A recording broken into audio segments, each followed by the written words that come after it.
தலைவர் அண்ணன், என்னுடைய ஆசான், ஒரு தனையனாக அவரிடம் வந்து ஒரு வாழ்த்து பெறுவதற்கும் ஆசி பெறுவதற்கும் எங்கு கள அரசியலை கற்றுக்கொண்டனோ அந்த இடத்திலேயே அண்ணங்கிட்ட வந்து ஆசி வாங்க வந்திருக்கேன்.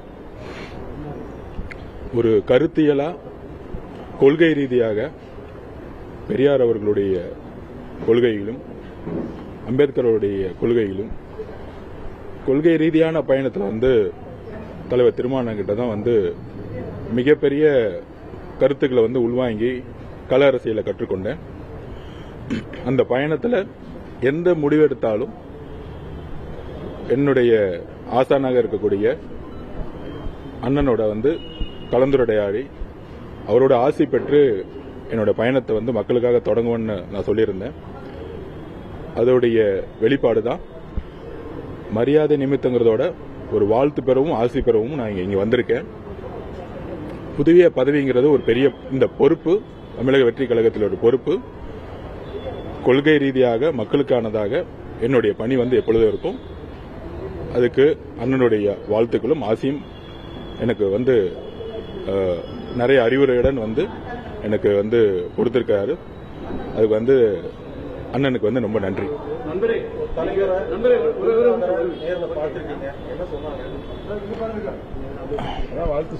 வாழ்த்து சொன்னாரு, நிறைய அறிவுரை சொல்லியிருக்காரு.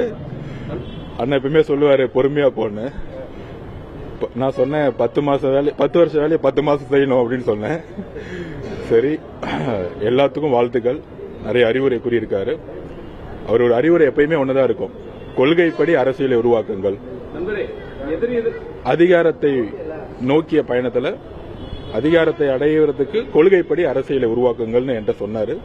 அந்த கொள்கைப்படி பெரியாருடைய கொள்கை அம்பேத்கருடைய கொள்கைப்படியும் என்னுடைய உயிர் மூச்சு வரை வரைக்கும் அவர் சொன்ன மாதிரி என்னுடைய பயணம் இருக்கும்.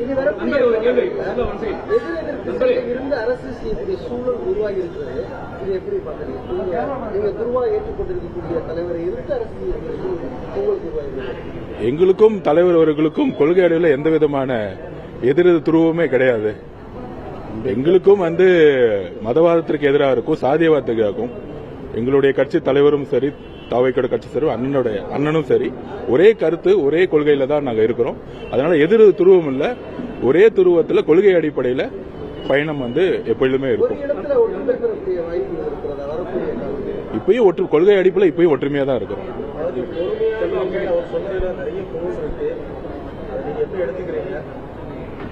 ஒரு அறிவுரையை எடுத்துக்கிட்டு அது செயல்ல வந்து நான் கண்டிப்பா காமிப்பேன்.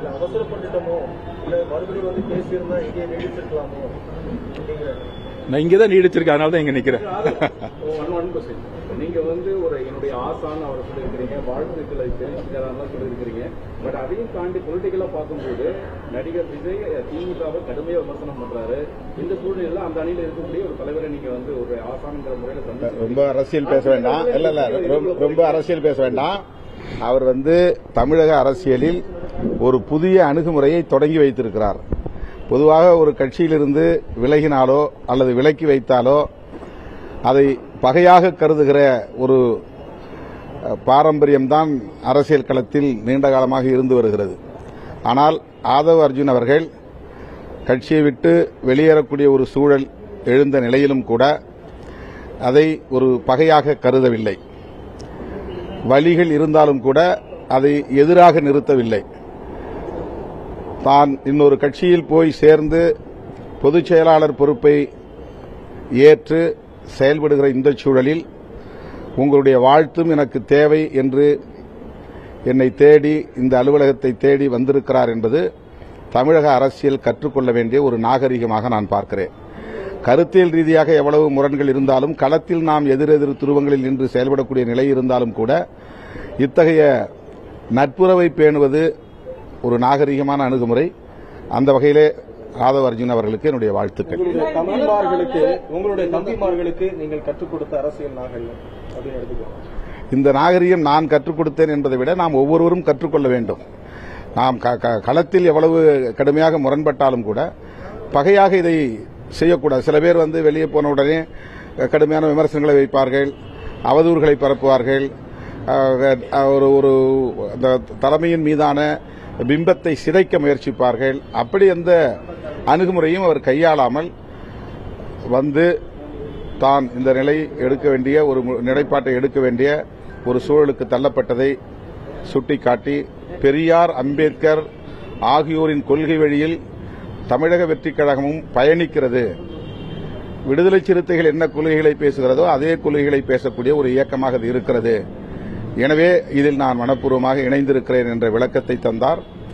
பெரியாருக்கு எதிரான விமர்சனங்கள் இப்போது கடுமையாக வந்திருக்கிற சூழலில் பெரியாருடைய தேவை இன்றைக்கு எவ்வளவு இன்றியமையாத ஒன்றாக இருக்கிறது என்பதை என்னோடு அவர் பகிர்ந்து கொண்டார்.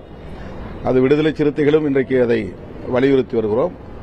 அந்த வகையில் தானும் விஜய் அவர்களோடு இணைந்து பெரியார் அரசியலைத்தான் நாங்கள் உயர்த்தி பிடிப்போம் என்று சொல்லியிருக்கிறார். இதுதான் நாங்கள் பகிர்ந்து கொண்ட கருத்துக்கள். கிராமத்தில் வளர்த்த மார்புல பயிர் சொல்லுவாங்க, இவரை பொறுத்தவரை மடியில பயிர் நினைக்கிறீங்க.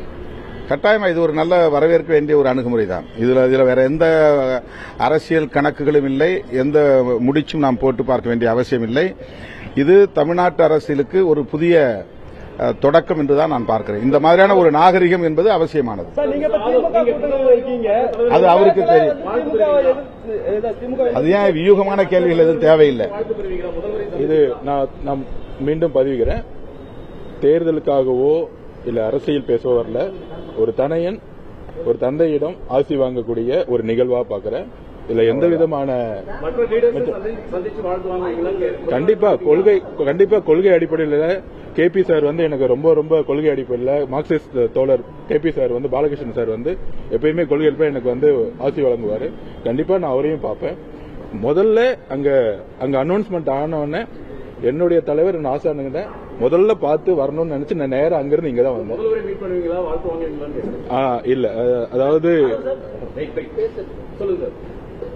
நீங்க பிரசாத் சார்